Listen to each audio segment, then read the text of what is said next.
हरिओम। जय श्री कृष्णा। ओम गणेश। कर्मकांड बाय आनंद पाठक में आप सभी का मैं एक बार फिर से हृदय पूर्वक स्वागत करता हूँ। और जैसे नवरात्रि आने वाली है चैत्र माह की, और वो है 22 तारीख अर्थात 22 मार्च बुधवार से आरंभ करके 30 मार्च गुरुवार रामनवमी तक। और जैसे बहुत सारे लोग होते हैं जो प्रति नवरात्रि में अखंड दीपदान करते हैं, या नॉर्मली भी जैसे पूरा दिन दीपदान करते हैं माता रानी के सामने। तो अखंड दीपदान अगर आप इस वर्ष करते हो तो वो कैसे करना है, एक सिंपल वे में। दूसरा ये भी है कि आप चाहे कोई अनुष्ठान आदि शायद ना कर पाए कोई संयोगवश, लेकिन अगर एक दीपदान भी आप करते हो माता रानी के सामने तो वो भी एक बहुत ही बड़ा महत्वपूर्ण कर्म है। वो भी कोई छोटा काम नहीं है, मतलब वो भी एक प्रकार की साधना ही है दीपदान करना भी। लेकिन 2 से 3 प्रकार आज मैं आपको बताऊंगा कि कैसे एक तो दीपदान करना है, दीप में क्या डाल सकते हो, क्या एक दीपदान कर सकते हो या 2 भी कर सकते हो। आज के इस विषय और वीडियो में मैं आपको बताने वाला हूँ। विषय और वीडियो अगर आपको पसंद आता है तो लाइक कीजिएगा, अधिक से अधिक शेयर कीजिएगा, चैनल पर नए हो तो सब्सक्राइब करके घंटे का आइकन अवश्य दबाएगा। तो चलिए शुरू करते हैं।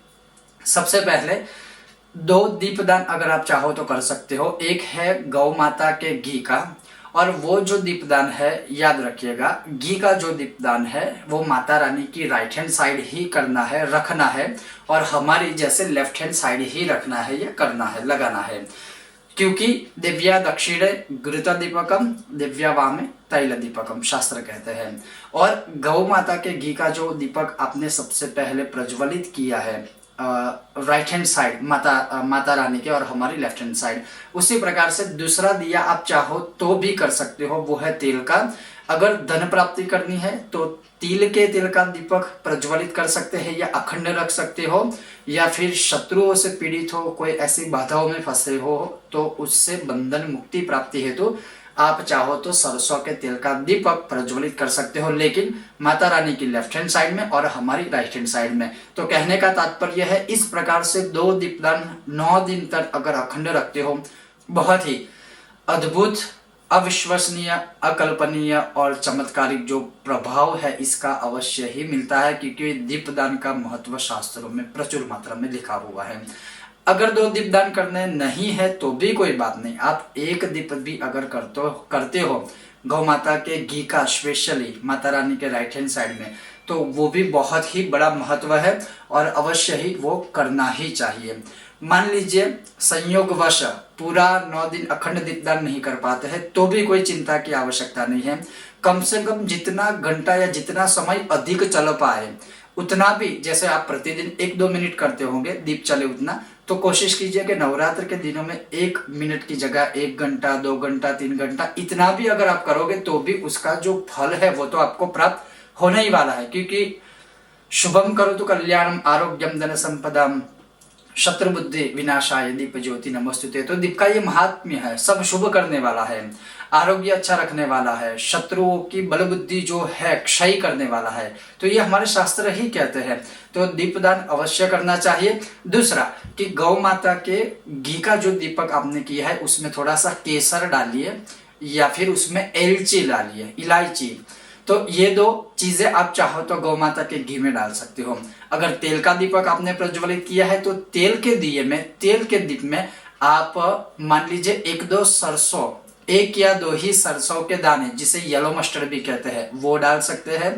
दूसरा है आप लौंग, 1 या 2 लौंग डाल सकते हैं। या सर्वोत्तम अगर मैं बताऊं, मानिए जितने शत्रु है, मतलब मैं ये तो नहीं कहूँगा 50 शत्रु है तो 50 लौंग डाल दीजिए, लेकिन जितने शत्रु है 1 या 2 उतने भी आप चाहो तो लौंग डाल सकते हो। लेकिन जब वो दीपक प्रज्वलित होने के बाद जब बुझने का मतलब एक समय आएगा ना तो वो सारे लौंग जल जाएंगे। तो ये भी मतलब थोड़ी सावधानी रखनी है हेल्थ के बारे में, हेल्थ एंड सेफ्टी के विषय में। तो यही कहूंगा कि 1-2 लौंग डालिए। अगर आप उसे मैनेज कर पाते हो तो आप अधिक भी लौंग तेल के दिए में डाल सकते हो।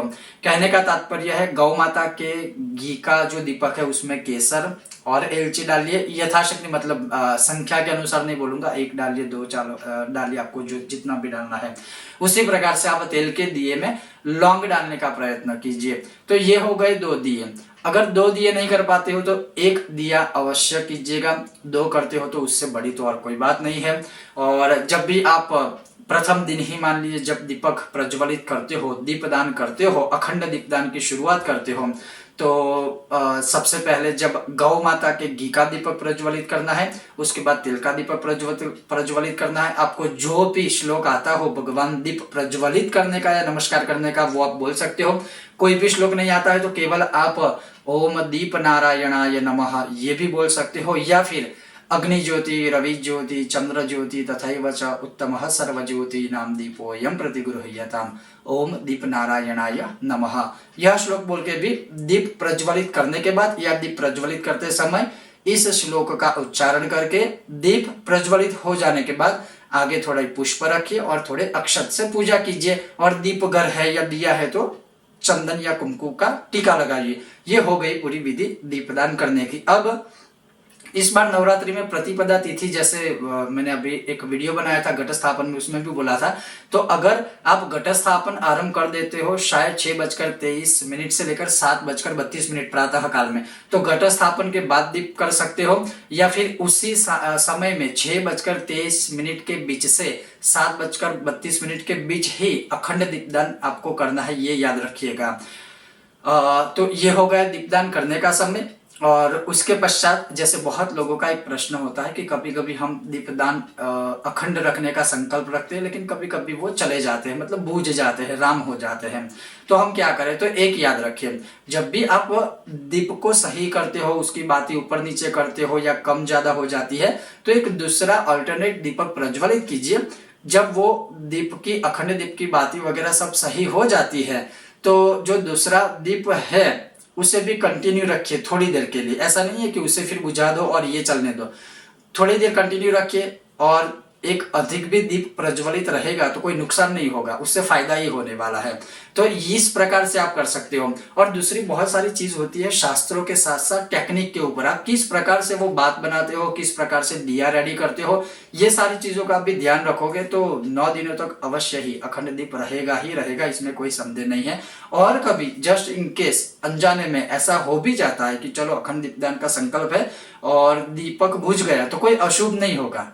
ये कोई धारावाहिक सीरियल नहीं है कि जो सीरियल में दिखाते हैं कि अब दीप बुझ गया और वहां XYZ मर गया, XYZ यहाँ तूफान आ गया, वो आ गया, वो सीरियल में है। It's not real, it is serial. तो ये भी बहुत सारी अंधश्रद्धाएं ऐसी है, उससे आप बचिएगा, सावधान रहिएगा।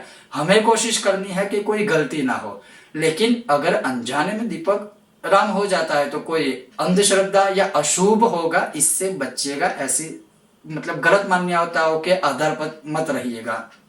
दूसरा, अखंड दीपदान का साइंटिफिक जो सर्च हुआ है, रिसर्च हुआ है, वो क्या है कि जब आप अपने घर में स्पेशली गौ माता के घी का दीपक प्रज्वलित करते हो, मतलब मानिए 1 घंटे से अधिक, 2 घंटे से अधिक, और खास करके अखंड दीपदान इस ऋतु में, तो आप सोचिए वैज्ञानिक संशोधन के अनुसार, जैसे हम भी जानते हैं कि अभी यह जो समय है डबल ऋतु की सीजन है, बहुत सारे लोग बीमार होते हैं, मतलब इन्फेक्शन से लेकर कोई ना कोई प्रकार के रोगों से पीड़ित रहते हैं। तो अगर इन ऋतुओं में, स्पेशल डबल सीजन की जब ऋतु होती है उस टाइम में अगर आप घर में अखंड दीपदान करते हो तो जो रोग कारक तत्व होते हैं, रोग कारक जीव, कीटक, बैक्टीरिया आदि होते हैं, अगर घर में दीप दान अखंड रहेगा, दीप की ज्योति कंटिन्यूस 24/7 चलती रहेगी, तो घर में ऐसे जो बैक्टीरिया है ना, उसकी गर्मी, उसकी उष्णता से, उसकी ज्योति से वो वही के वही मर जाएंगे। ये साइंटिफिक संशोधन की बात कर रहा हूं, तो उससे फायदा होगा। और दूसरा, जैसे अगर हम 24/7 अखंड दीपदान करके माता रानी के सामने प्रकाश ही डालते हैं, अंधेरे को दूर करते हैं, तो माता रानी भी हमारे जीवन में अवश्य प्रकाश देती है और हमारे जीवन के दुख कष्ट रूपी अंधेरे को अवश्य ही दूर करती है, इसमें कोई संदेह नहीं है। तो अवश्य अगर आप चाहो तो अखंड दीपदान कर सकते हो। 22 मार्च बुधवार से चैत्र नवरात्र का आरंभ होने वाला है, उस दिन से 30 मार्च रामनवमी गुरुवार तक है। तो ये था अखंड दीपदान के विषय में एक संक्षिप्त विषय और वीडियो। आपको यह विषय वीडियो कैसा लगा मुझे बताइएगा। और अगर आपको यह विषय वीडियो पसंद आता है तो बिना भूले वीडियो को लाइक कीजिएगा, अधिक से अधिक शेयर कीजिएगा। चैनल पर नए हो सब्सक्राइब करके घंटी का आइकन अवश्य दबाइएगा। बहुत जल्द मिलते हैं नए विषय और नए वीडियो के साथ। तब तक देखते रहिए कर्मकांड बाय आनंद पाठक। ओम गणेश, जय माता दी, हर हर महादेव।